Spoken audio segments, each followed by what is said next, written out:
आज भी काफी सारा लिखने वाला काम है, ठीक है, और भी बहुत लिखने वाला काम चलेगा, कम से कम 3-4 क्लास और। तो आज जो लिखने वाला काम है, पहले हम ये लिखेंगे what is spectrum of electromagnetic radiation. ठीक है, तो इलेक्ट्रोमैग्नेटिक रेडिएशन के लिए बारे में हमने कुछ बेसिक चीज एक लाइन पढ़ी थी। ठीक है, वो क्या पढ़ी थी कि जो वेव होता है उसका डायरेक्शन ऑफ प्रोपागेशन एक डायरेक्शन में होता है, इलेक्ट्रिक फील्ड और मैग्नेटिक फील्ड उसके क्या होंगे, परपेंडिकुलर। वैसे वेव्स को हम लोग क्या बुलाएंगे, इलेक्ट्रोमैग्नेटिक रेडिएशन ना। ये इलेक्ट्रोमैग्नेटिक रेडिएशन जो होता है, इसमें काफी सारे कंपोनेंट्स होते हैं। ठीक है, और उन कंपोनेंट्स को जब आप इंक्रीजिंग वेवलेंथ या डिक्रीजिंग फ्रीक्वेंसी के फॉर्म में अरेंज करते हो तो उसको हम क्या बुलाते हैं, स्पेक्ट्रम। ठीक है, तो स्पेक्ट्रम का डेफिनेशन लिखिए फटाफट। पैटर्न ऑब्टेन्ड, स्पेक्ट्रम का डेफिनेशन लिखिए। Pattern obtained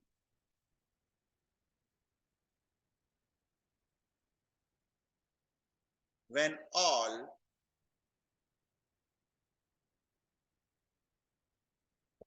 radiations are arranged, when all radiations are arranged in increasing order of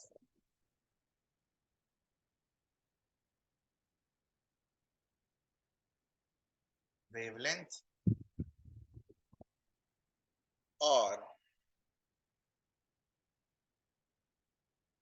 decreasing order of frequency,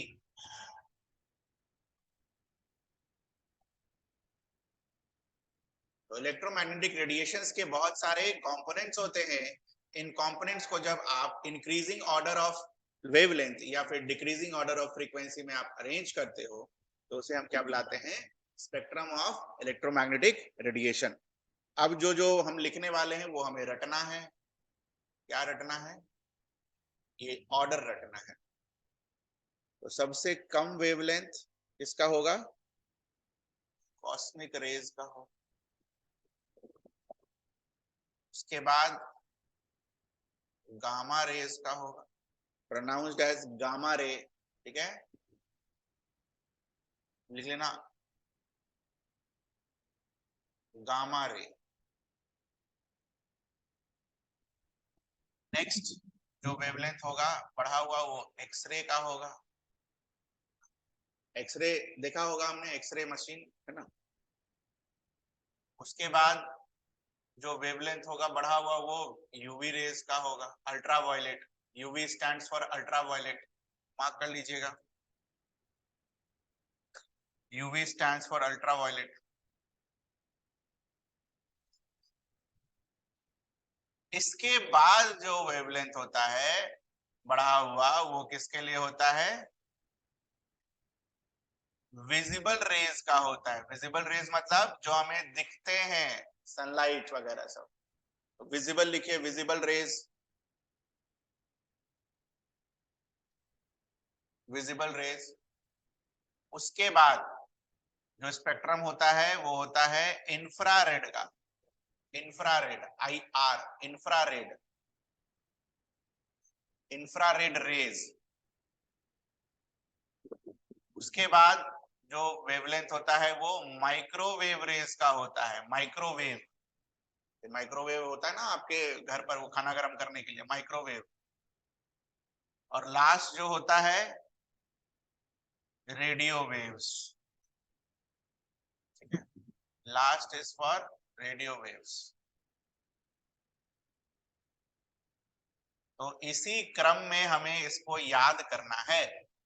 ठीक है, तो इसको तो ऐसे लिख लो, ये जो ऑर्डर लिखा इस साइड क्या होता है, वेवलेंथ इंक्रीज होगा, जो डेफिनेशन बोलता है all radiation are arranged in increasing order of wavelength. ठीक है। तो अगर इधर वेवलेंथ इंक्रीज हो रहा है बेटा, ठीक है, इधर वेवलेंथ इंक्रीज हो रहा है तो फ्रीक्वेंसी इस तरफ डिक्रीज हो रहा होगा, ठीक है। अभी देखेंगे कैसे रिलेटेड है, हमने आपको एक फॉर्मूला शायद पढ़ाया होगा वेव में, ठीक है? ये कर लिया क्या हमने? इज इक्वल टू वेलोसिटी, ये करा हमने वेवलेंथ में, करा ना हमने। अब ध्यान से देखो, अब ध्यान से देखना है, यही पता, अगर कर लिया है तो कोई बात ही नहीं है। सी बाय लैम्डा। अब मुझे बताओ, अगर ये लैम्डा बढ़ेगा तो डिनोमिनेटर बढ़ जाएगा, बढ़ेगा कि नहीं बढ़ेगा? डिनोमिनेटर बढ़ जाएगा तो ये क्या होगा? घट जाएगा। तो both are what? Inversely related. तो हम इधर क्या बोल सकते हैं कि इस तरफ अगर एरो बना दिया तो फ्रीक्वेंसी इज डिक्रीजिंग, और अगर इधर एरो बना दिया, इस तरफ एरो बना दिया तो frequency is what? Increasing.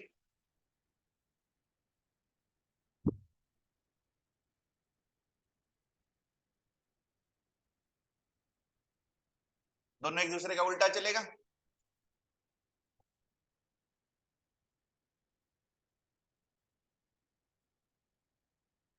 Now, this is associated with maximum energy। ये वाला जो रे है, this is associated with, सबसे ज्यादा एनर्जी इसके पास होता है, and this is associated with minimum energy, ठीक है। अब ये कैसे बोल दिया आपने ये मैक्सिमम एनर्जी और मिनिमम एनर्जी होगा?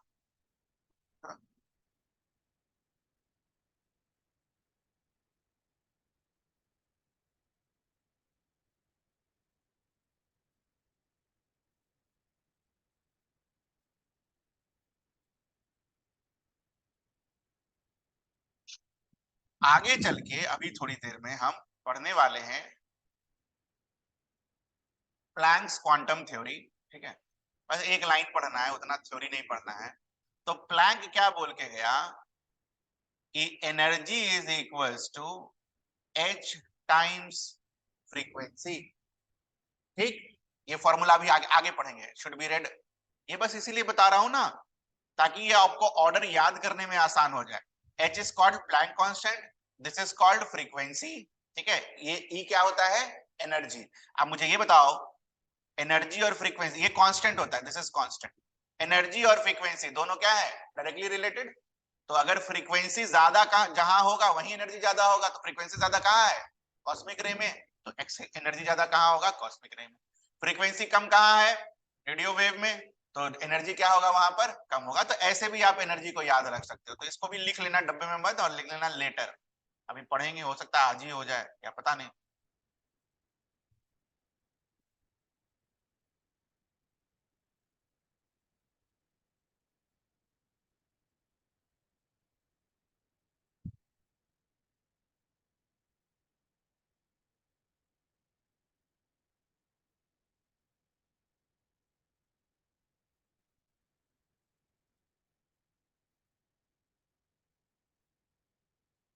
ठीक, क्लियर है ये?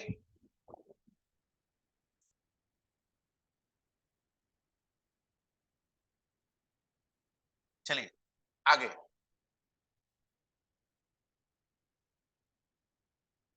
ये विजिबल रे का थोड़ा सा हमें क्या करना है, थोड़ा सा और पढ़ना है विजिबल रे को, ठीक है। तो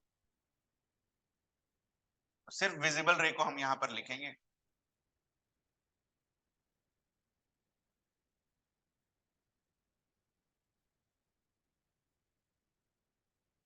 सिर्फ विजिबल रे को हम यहाँ पर लिखेंगे।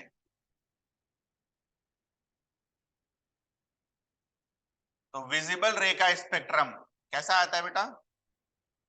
ये तो हमें पता था, विबग्योर। लिख लीजिए विबग्योर, यही ऑर्डर भी रहेगा विबग्योर का।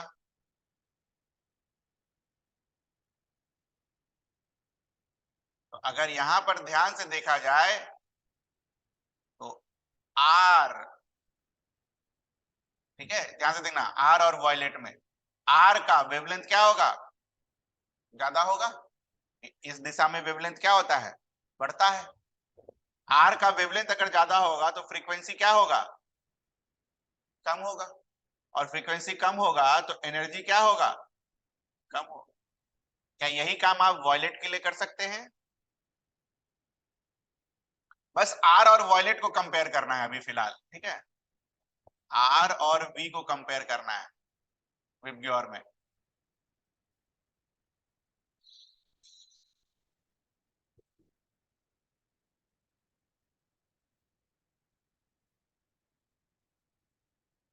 ठीक है, तो आर की अपेक्षा लैम्डा क्या होगा, कम। फ्रीक्वेंसी क्या होगा, ज्यादा। एनर्जी क्या होगा, ज्यादा। कोई दिक्कत ना। विबग्योर में ये जो वी होता है, अब ये याद रखना है, इसका वेवलेंथ कितना होता है, 400 नैनोमीटर। मीटर में कन्वर्ट करेंगे नैनोमीटर को तो क्या देगा, 10⁻⁹ मीटर। लिखिए,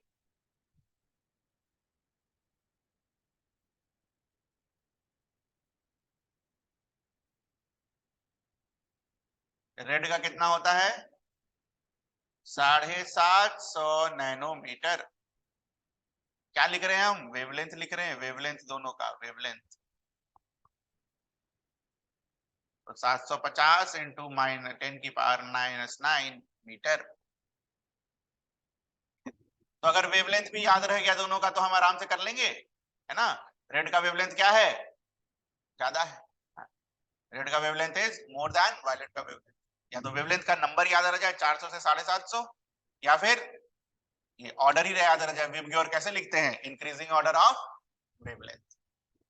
ओके, क्लियर है ये चीज, किसी को कुछ पूछना है आपको?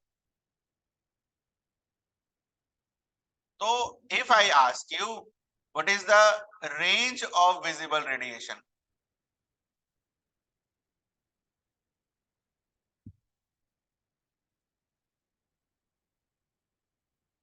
Range of visible radiation, range क्या है? तो सबसे छोटा कहां बैठा है, 400 नैनोमीटर पर। मिलीमीटर लिख दिया यार गलती से, हाँ, पेन शायद रुक रुक के चल रहा है। और सबसे बड़ा कौन कहां बैठा है, 750 नैनोमीटर।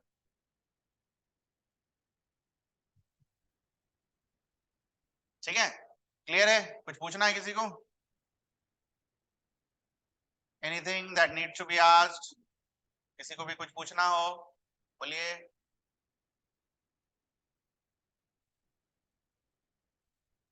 नेक्स्ट हेडलाइन लिखिए, continuous and discontinuous spectrum.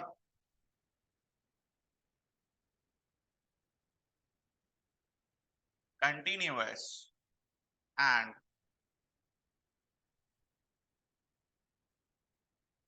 Discontinuous spectrum.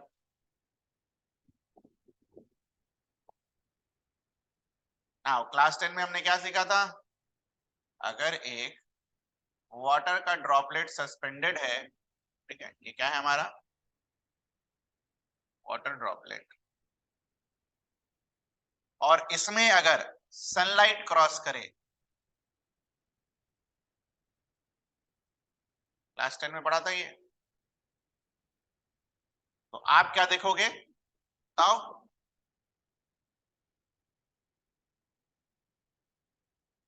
ठीक है, there will be a pattern of what, VIBGYOR दिखेगा।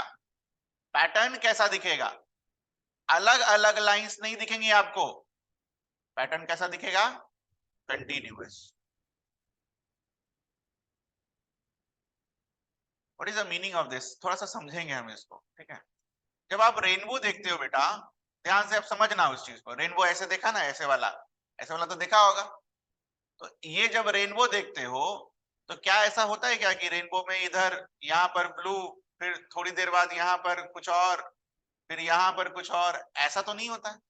क्या होता है, सब एक दूसरे से क्या होते हैं, चिपके हुए होते हैं, होते हैं कि नहीं?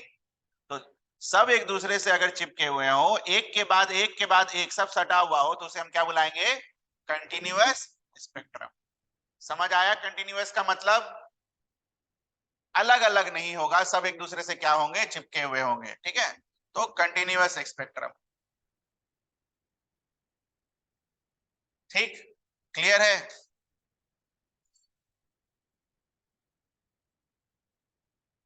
ऐसा आपको दिखेगा।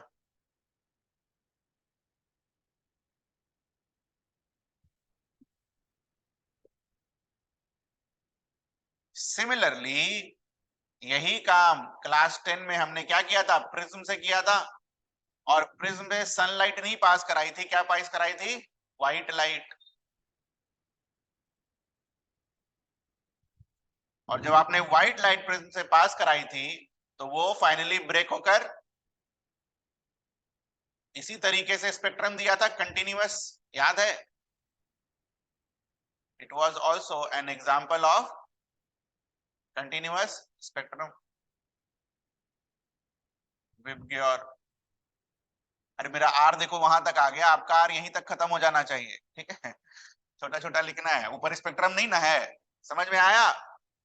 मेरा आर जो है ये बढ़ गया है, यही खत्म हो जाना चाहिए, इसी के बीच में विबग्योर लिखा जाना चाहिए। ठीक है, सिमिलरली इसी के बीच में विबग्योर लिखा जाना चाहिए। ध्यान रखिएगा इस चीज का, जगह नहीं था तो ऊपर लिख दिया।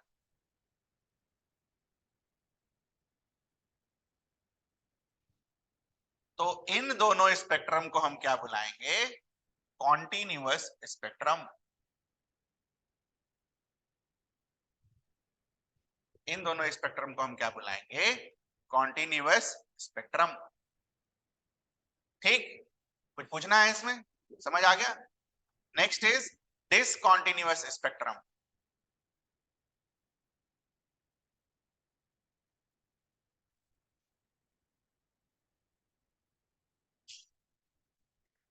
Discontinuous spectrum.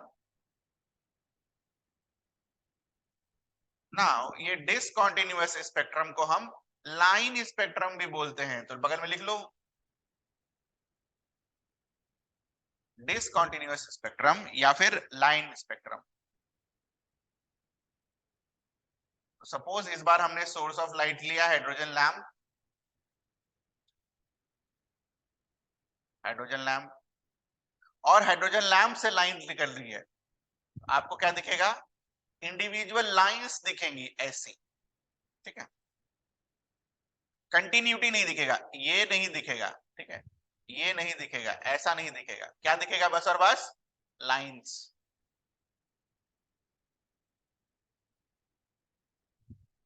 ठीक,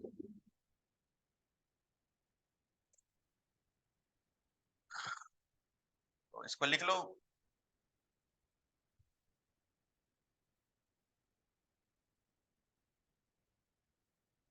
line spectrum not all wavelength and frequency, सारे वेवलेंथ और फ्रीक्वेंसीज नहीं दिखेंगे।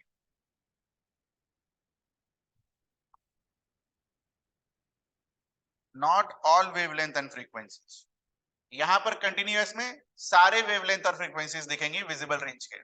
ठीक है, यहां लिख लो नॉट ऑल वेवलेंथ और फ्रीक्वेंसीज।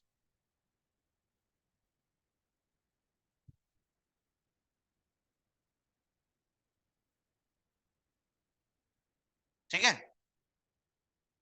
आसान सा चीज है। नेक्स्ट टॉपिक लिखो, बस आ गए प्लैंक्स पर।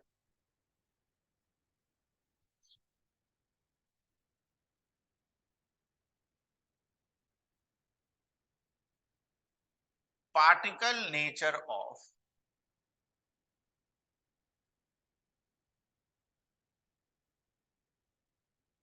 Electromagnetic radiation.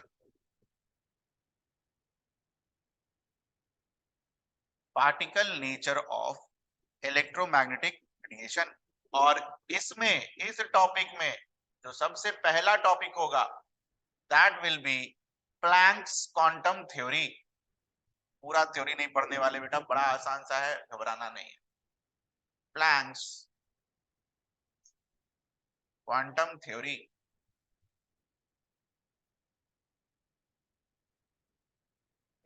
अब पहले लिखो 2 लाइन 3 लाइन क्या होता है ये Planck's quantum theory. Substance emit और एब्जॉर्ब सब्सटेंस एमिट और एब्जॉर्ब सब्सटेंस या तो अपने से कुछ चीज निकालेगा या फिर कुछ एब्जॉर्ब करेगा। सब्सटेंस एमिट और absorb radiation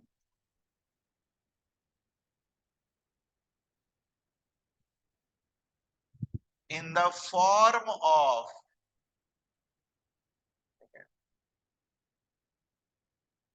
small particles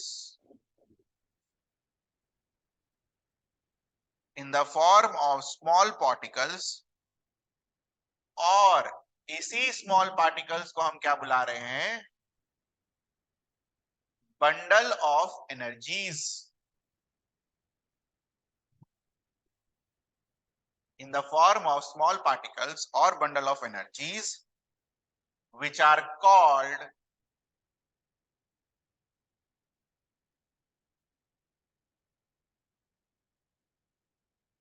photons।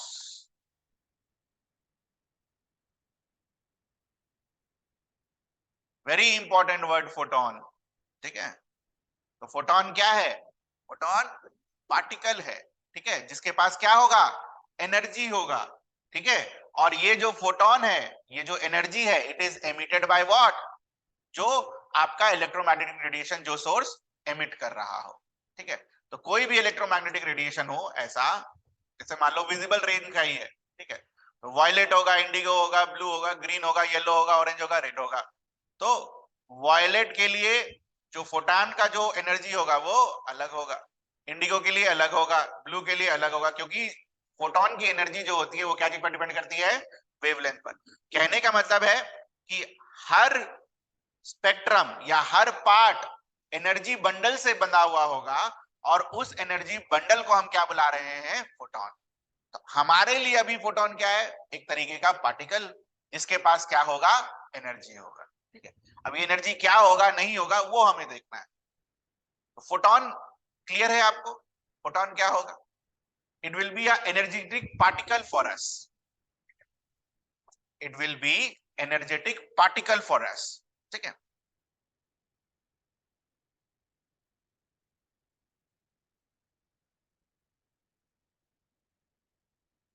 हमारे लिए फोटोन क्या होगा, एनर्जी का पार्टिकल होगा, that will be emitted by light, light radiation इसको एमिट करेगा, ठीक है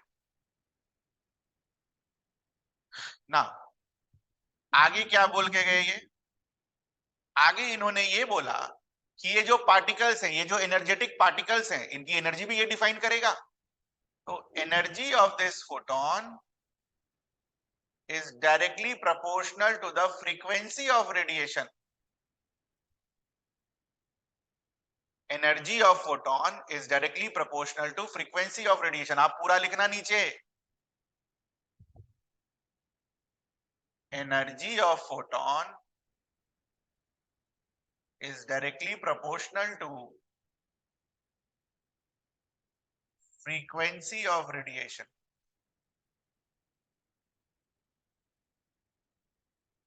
और क्लास 8 और क्लास 9 में हमने क्या सीखा, प्रोपोर्शनैलिटी का साइन अगर हमें हटाना है तो क्या करना होगा, एक तो इक्वल टू का साइन लगाना होगा और दूसरा कांस्टेंट लिखना होगा। क्लास 9 में सीखा था हमने।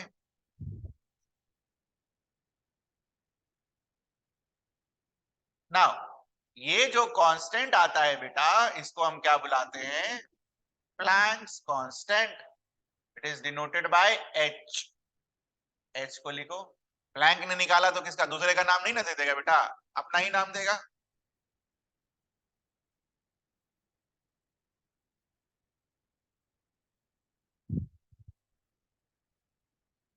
अरे जो थ्योरी दिया है उसी के नाम पर रखना चाहोगे ना, थोड़ी दूसरे के नाम पर रखना चाहोगे। और चूंकि ये कांस्टेंट है तो इसका एक वैल्यू होगा, जैसे यूनिवर्सल ग्रेविटेशन कांस्टेंट का वैल्यू हुआ करता था क्लास 9 में, कैपिटल जी का, उसका वैल्यू कितना है 6.0 626 into 10 raised to power minus 34। Unit क्या होगा? Joule second. अभी ये भी निकाल के दिखा देंगे आपको यूनिट।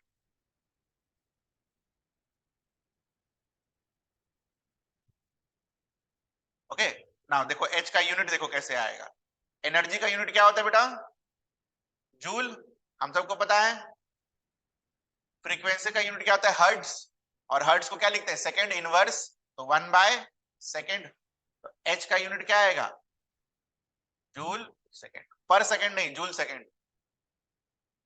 पर सेकंड नहीं है बेटा, दिस इज नॉट, ये नहीं है, दिस इज रॉन्ग। ये तो पावर देगा आपको। जूल सेकंड है, जूल इनटू सेकंड।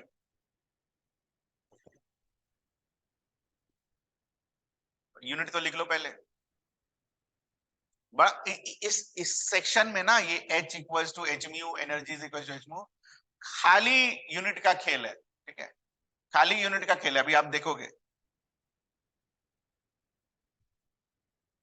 तो अगर हम ध्यान से, अब ये फॉर्मूला रटा हुआ होना चाहिए। अगर इस फॉर्मूले को अगर हम ध्यान से इंटरप्रेट करें, बताओ बेटा, फ्रीक्वेंसी को क्या लिख सकते हैं? सी बाय लैम्डा लिख सकते हैं। कैसे लिख पाए हम? Lambda into frequency is equal to C. पहले वो सीखा हमने, वेव वाले जो क्वेश्चन लास्ट क्लास में सीख रहे थे। तो energy of photon can be given by hc by lambda. Basically हम वेवलेंथ मेजर करते हैं तो हमें लैम्डा के टर्म्स में ये भी पता होना चाहिए। Same equation in terms of what? Lambda, both are same, both are same.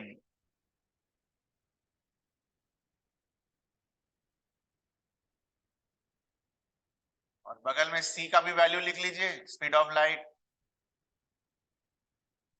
Speed of electromagnetic radiation 3 × 10⁸ metre पर सेकेंड।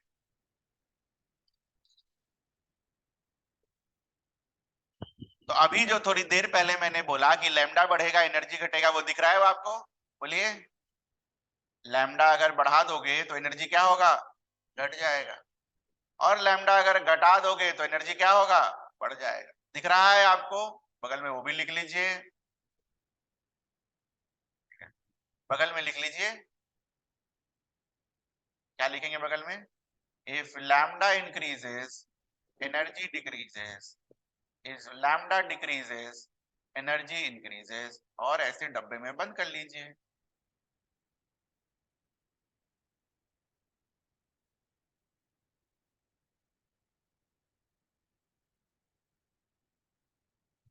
ठीक है, क्लियर है?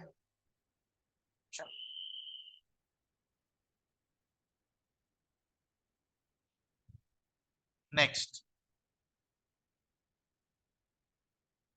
अब ये जो हमने एनर्जी का यूनिट पढ़ा, एनर्जी का यूनिट क्या होता है? जूल। जूल होता है एनर्जी का यूनिट। एच का होता है जूल सेकंड। एनर्जी का यूनिट इज जूल। एनर्जी का एक और छोटा यूनिट होता है जिसको हम बोलते हैं इलेक्ट्रॉन वोल्ट। लिखो इलेक्ट्रॉन वोल्ट। एनर्जी का और एक छोटा यूनिट होता है जिसको हम क्या बोलते हैं? Electron volt. नाउ ये इलेक्ट्रॉन वोल्ट और जूल में क्या रिलेशन है? Very important relation. Again, 1 electron volt is equals to 1.6 into 10 raised to power minus 19 joule। याद है, यही चार्ज भी हुआ करता था, कुलम, है ना? 1.6 into 10 raised to power minus 19 क्या हुआ करता था? कुलम। बस याद रखने के लिए ये रखना है, 1 electron volt is equals to 1.6 into 10 raised to power minus 19 joule.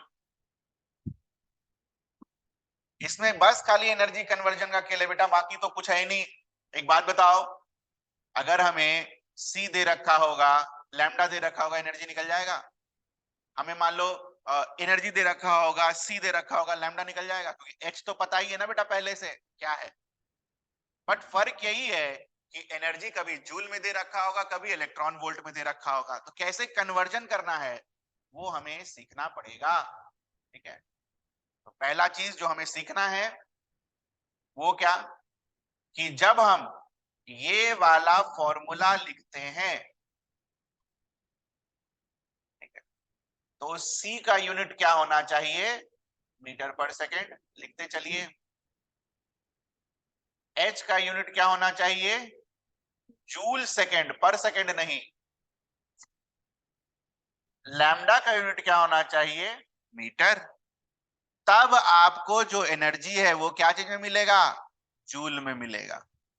समझ आई, जब h को जूल सेकंड में लोगे, c को मीटर पर सेकंड में लोगे, लैम्डा को मीटर में रखोगे, तब एनर्जी क्या चीज में आएगा, जूल में। ठीक है, उसके बाद साइड में लिखो, ये तो हमने ऑलरेडी लिखा था, 1 angstrom is equal to 10 raise to power minus 10 metre and 1 nanometre is equal to 10 raise to power minus 9 metre. ये भी यूज में अभी आने वाला है।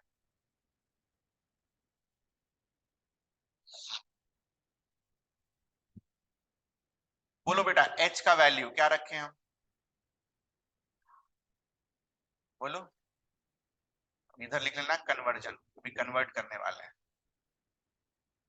h का वैल्यू जूल सेकंड में क्या आया, पलट के देखो बताओ। हाँ, 6.626 into 10 raise to power minus 34। c का वैल्यू बताओ देखकर, 3 into 10 raise to power 8 metre पर सेकेंड। दोनों को जरा एक बार मल्टीप्लाई करना, करो, थोड़ा कैलकुलेशन करोगे तो समझ में आएगा कि क्या हो रहा है, नहीं करोगे तो नहीं समझ में आएगा क्या हो रहा है। करो कैलकुलेशन थोड़ा सा।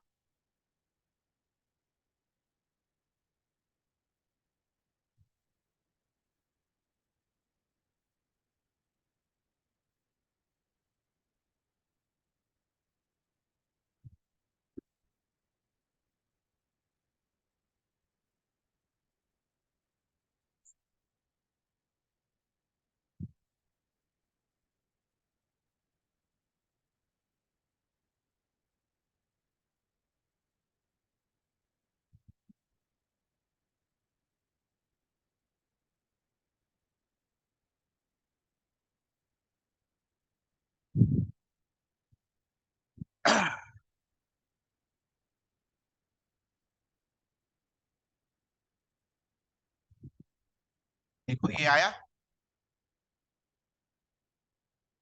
आया सभी का।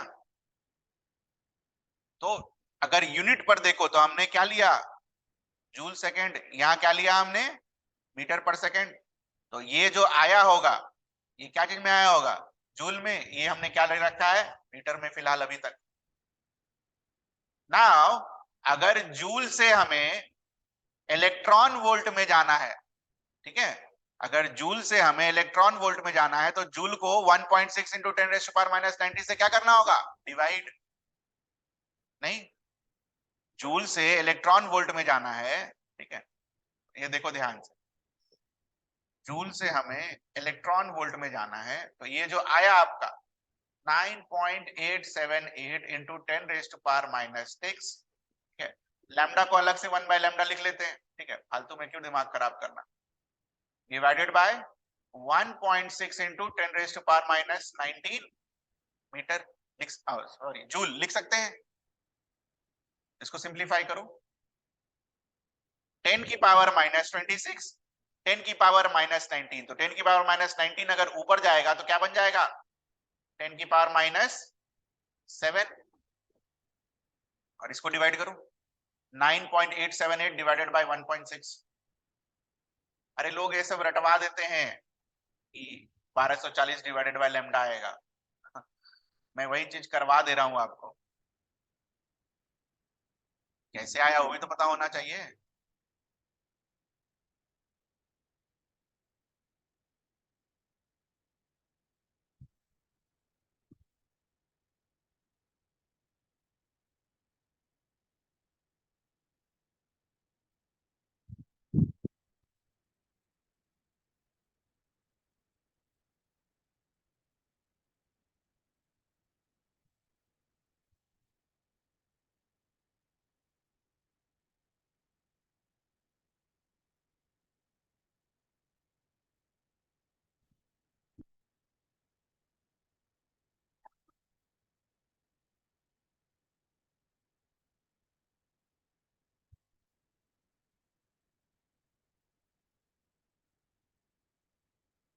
4 डिजिट तक डिवीजन करना, 4 तक 4,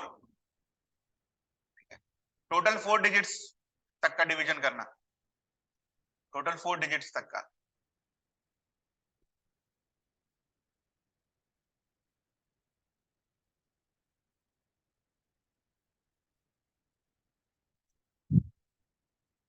अगर यहाँ से डेसिमल हटा दिया जाए, इसको हटा दिया जाए, डेसिमल यहाँ आ जाएगा, 16 वन जा 16, 16 टू जा 32, 67 पॉइंट, 16 फोर जा 64 और 38, 16 टू जा, ये आया आपका कुछ 12.42। हाँ, लिख दीजिए 12.42, बाकी छोड़ दीजिए अभी, 10 रेज़ टू पावर -7। बैठिए,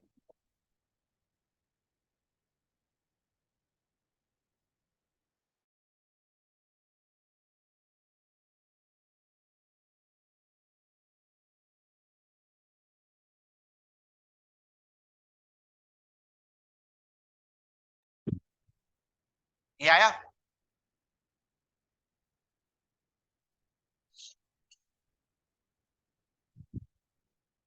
ठीक है, अच्छा, ये दो सुन्ना, दो डेसिमल को अगर हम बाहर निकालना चाहें, क्या लिख सकते हैं?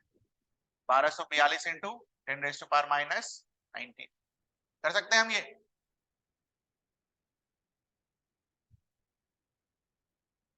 Divided by lambda.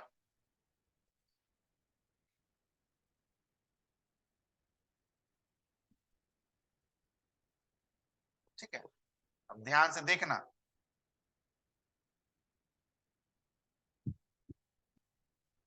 ये कोई कराता नहीं है, पता नहीं आपने करा है कि नहीं करा। आपने करा ये डेरिवेशन, इनका हो गया है केमिस्ट्री 11 का, have you done this derivation?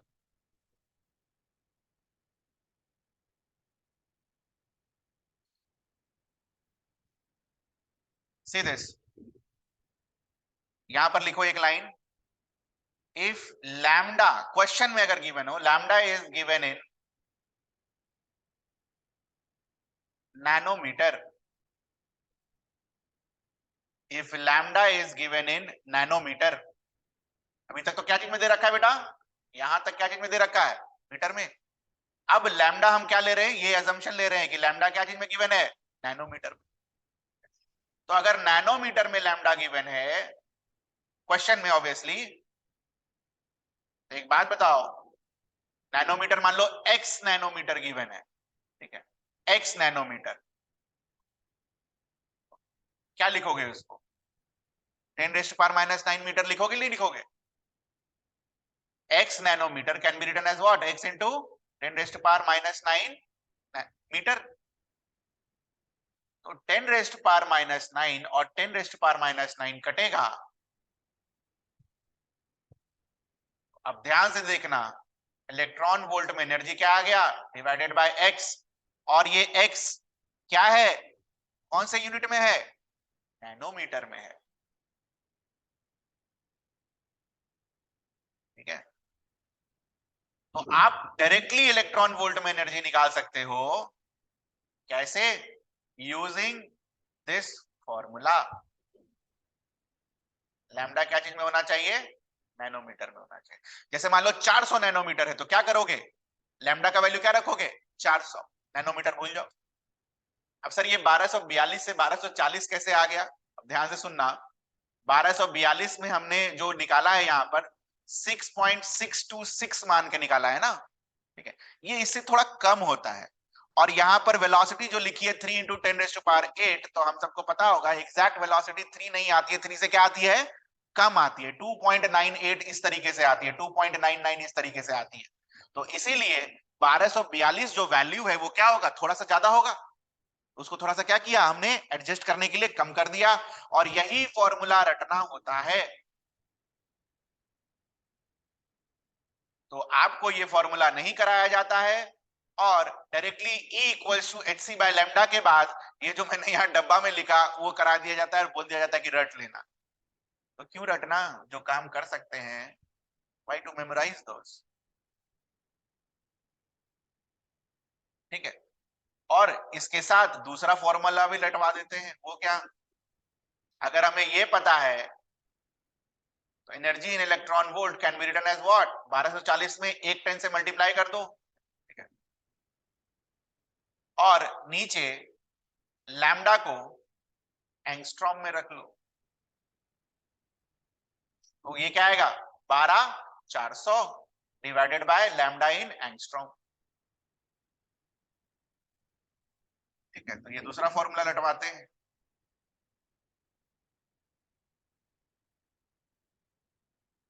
Question लिख लो, क्या क्वेश्चन आएगा इस पर।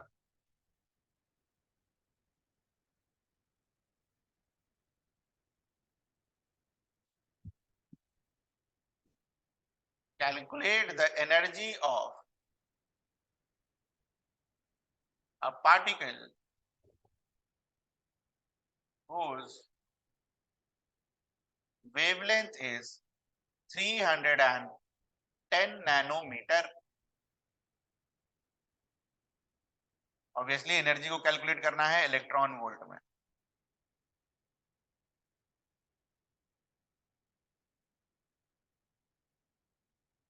हो गया,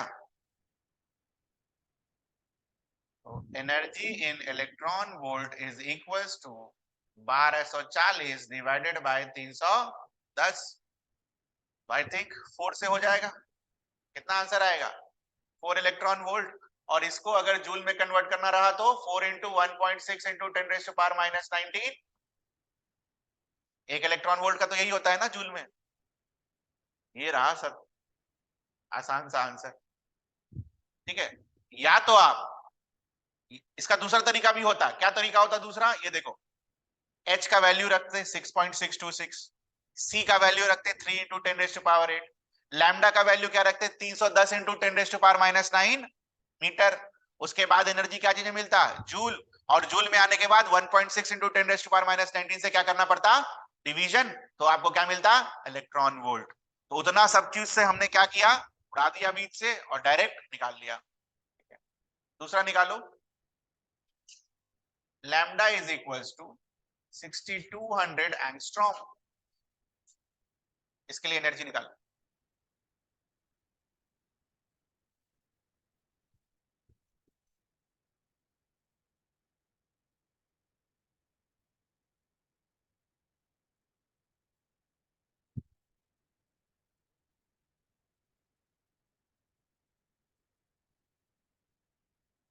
एंगस्ट्रॉम के लिए क्या फॉर्मूला यूज करेंगे 62।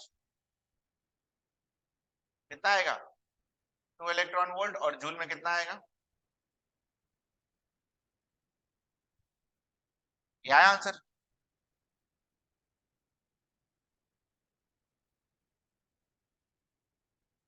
ठीक है, क्लियर है ये चीज कैसे यूज करना है। तो प्लैंक साहब क्या बोल कर गए, energy of photon is directly proportional to frequency. वहां से हमने ये फॉर्मूला निकाला E equals to H C by lambda, या E equals to H mu. इसको हम और क्या लिख सकते हैं H इंटू म्यू, ठीक है।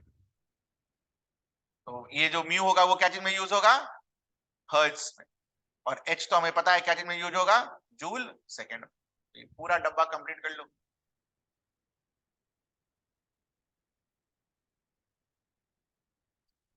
सब यूनिट का खेल है बेटा, बस यूनिट अगर सही सही पड़ गया तो आंसर सही आ जाएगा।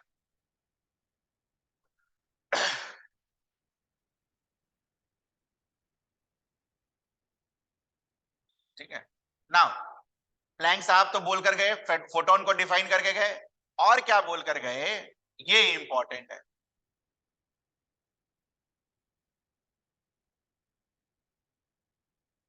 Total amount of energy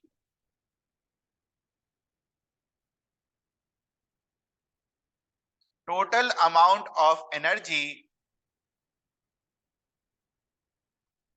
emitted or absorbed is quantized। quantized का मतलब सीखना है, is quantized। total amount of energy emitted or absorbed is quantized। what is the meaning of this quantized? This quantized implies ये जो हमने energy लिखा, energy क्या लिखा, एच म्यू। तो एक पार्टिकल के लिए क्या लिखोगे, 1 × h म्यू। मान लो 2 फोटॉन्स हुए तो क्या लिखोगे, 2 × h। 3 फोटॉन्स हुए तो क्या लिखोगे, 3 × h। ऐसे n फोटॉन्स हुए तो क्या लिखोगे, n × h। where n is equals to a natural number। Photon negative नहीं हो सकता ना बेटा, जीरो भी नहीं हो सकता। where n is equals to natural number। तो कहने का मतलब है, अगर आप ध्यान से देखो, एनर्जी क्या हो सकता है, 2 h mu, 5 h mu, 9 h mu. कहने का मतलब है ये नंबर क्या आने चाहिए, नेचुरल नंबर। और एनर्जी क्या नहीं हो सकता है, 2.5 h म्यू, 3.7 h म्यू। ठीक है, उसके बाद 4.9 h म्यू। कहने का मतलब है डेसिमल में तो नहीं रहेगा। इसी को बोला जाता है क्वांटाइज्ड। फिक्स्ड पैकेट में एनर्जी मिलेगा, या तो 2 मिलेगा या तो 3 मिलेगा, है ना। 2.5 नहीं मिलने वाला है। इसी को क्या बोला जाता है, quantized.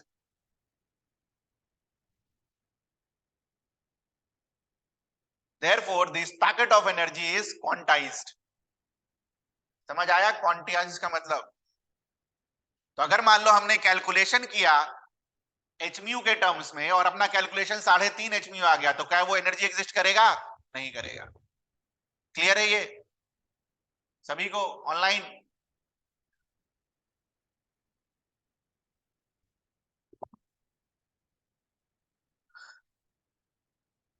Next is power.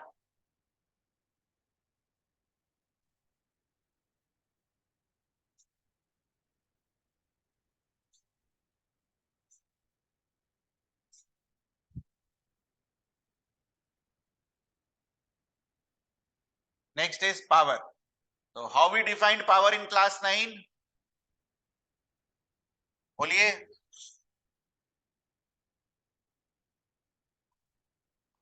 Energy given out by the source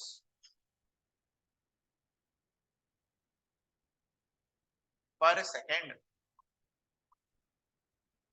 ठीक है, which is called power। Power को कैसे डिफाइन करेंगे, energy per unit time.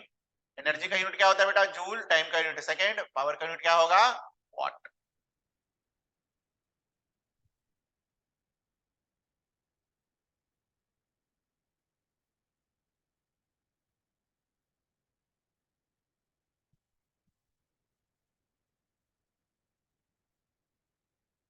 Now यहां से अगर हम एनर्जी का फॉर्मूला निकालना चाहें तो क्या होगा, बोलो। Energy is equal to power into time.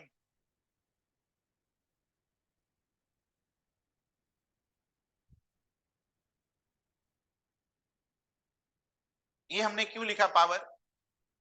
Power हमने ये इसलिए लिखा बेटा, जो सोर्स जो इलेक्ट्रोमैग्नेटिक रेडिएशन एमिट कर रहा होगा, उस सोर्स का हमें फ्रीक्वेंसी की जगह पावर पता होता है। तो पावर अगर हमें पता होगा और हमें ये पता होगा कि वो जो सोर्स है वो हमने 30 सेकेंड या 40 सेकेंड या 1 मिनट के लिए जलाया है, तो क्या हम पावर इनटू टाइम से एनर्जी कैलकुलेट कर लेंगे उसका। और उसका अगर हमने एनर्जी कैलकुलेट कर लिया, तो क्या हम नंबर ऑफ फोटॉन्स इस फॉर्मूले से निकाल सकते हैं, energy is equal to H mu. बोलिए, निकाल सकते हैं। ये वाली एनर्जी और इधर से जो एनर्जी निकलेगा, दोनों क्या होगा, सेम। क्लियर है। तो कुछ क्वेश्चंस लिखिए फटाफट।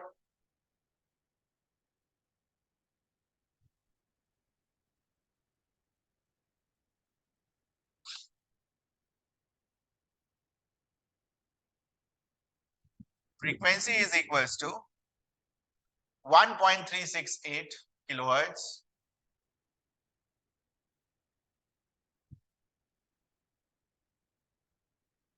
Find wavelength. सिर्फ फॉर्मूला लिख के छोड़ दीजिए और उसका वैल्यूज रख के छोड़ दीजिए। बाकी कैलकुलेशन घर पे कर लीजिएगा।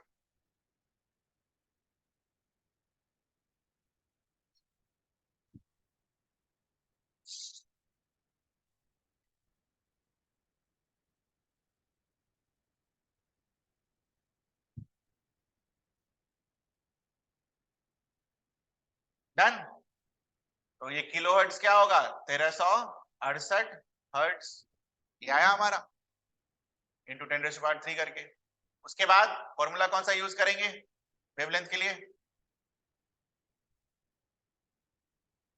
Wavelength into frequency will give you what? Speed of electromagnetic radiation. Frequency का वैल्यू कितना है? 1368। वेवलेंथ नहीं पता बट स्पीड तो पता है, 3 × 10⁸ मीटर पर सेकेंड। लैम्डा आ जाएगा यहां से।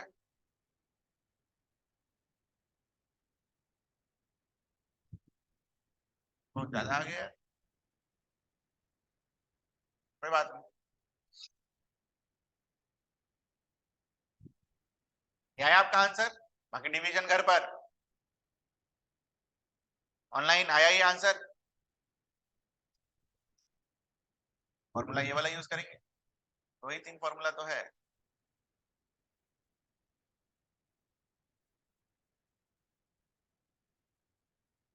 बढ़िया, अगला सवाल लिखो।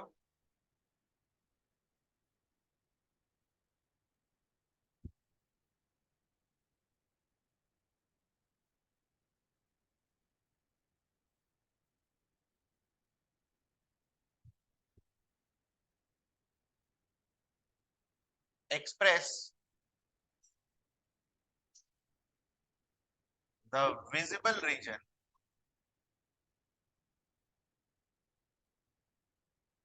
in terms of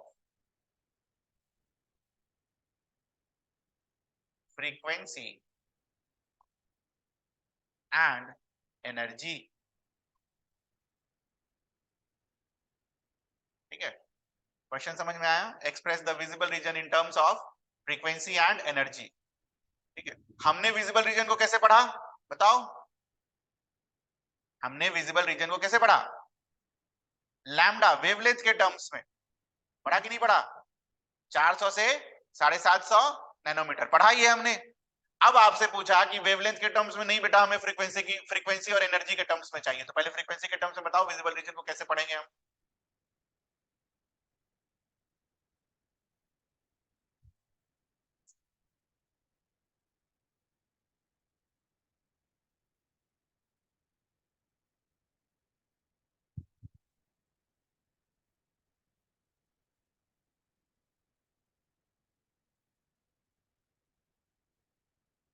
अरे कन्वर्ट करो ना वेवलेंथ को फ्रीक्वेंसी में, क्या दिक्कत है?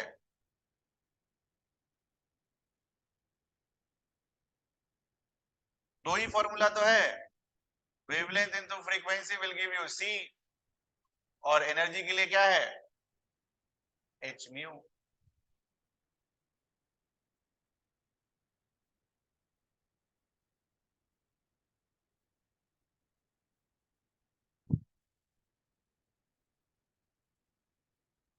कैलकुलेशन नहीं करना है, लिख के खाली छोड़ देना है। तो फ्रीक्वेंसी यहां से क्या आएगा बेटा बताओ? सी बाय लैम्डा आएगा सभी का। तो सी का वैल्यू इज 3 × 10⁸ मीटर पर सेकेंड। लैम्डा का वैल्यू क्या है? 400 नैनोमीटर। कन्वर्ट कर लेना उसको मीटर में। यह है आपका आंसर फ्रीक्वेंसी। दूसरे वाले का फ्रीक्वेंसी बताओ। 3 × 10⁸ मीटर पर सेकेंड डिवाइडेड बाय 750 × 10⁻⁹ मीटर। यह आया आपका दूसरे वाले का फ्रीक्वेंसी। एनर्जी बताओ, एनर्जी कैसे निकालेंगे?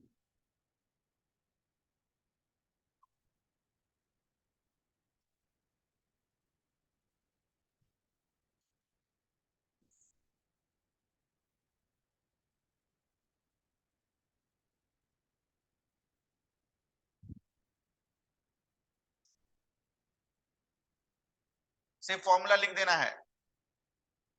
तो 6.626 × 10⁻⁻34 एच का वैल्यू इंटू फ्रीक्वेंसी। फ्रीक्वेंसी क्या आएगा पहले वाले का जो ऊपर निकाला है?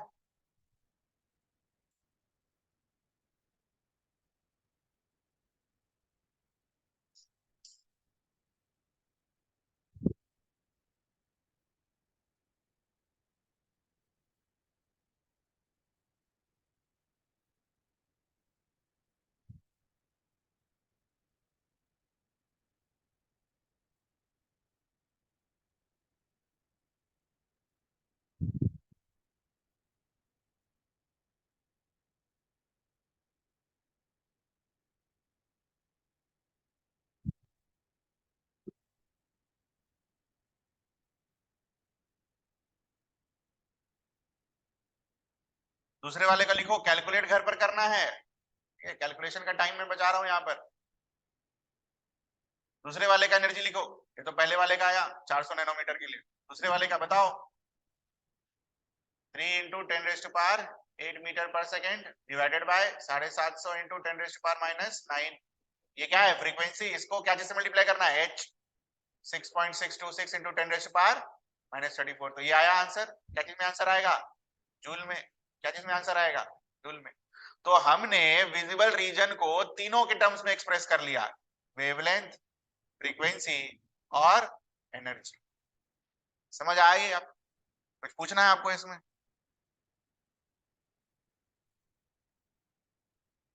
फटाफट 2-3 क्वेश्चन लिख लो, होमवर्क के लिए करके आना है कल।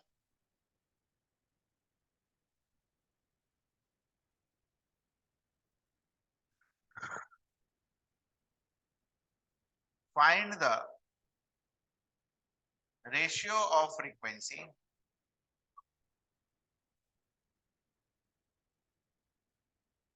Of light A,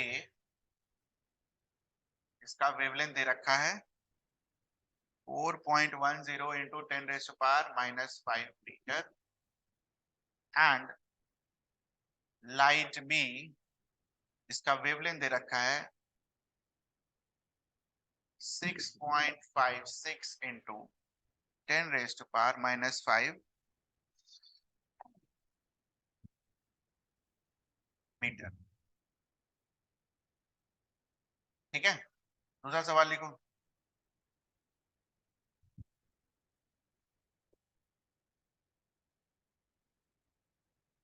calculate A wavelength, B frequency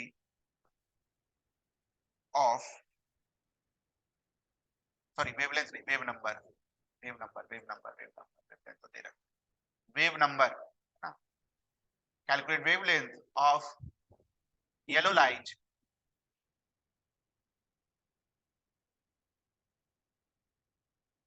having wavelength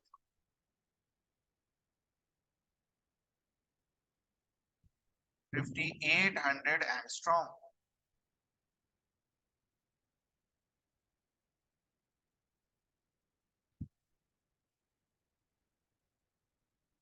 और एक क्वेश्चन और,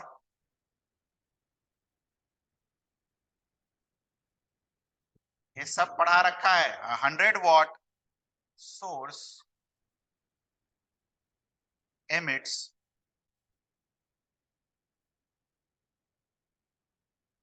green light of wavelength 5000 angstrom।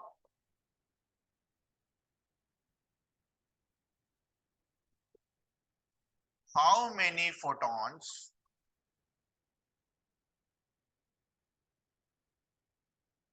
are emitted by source in 1 minute?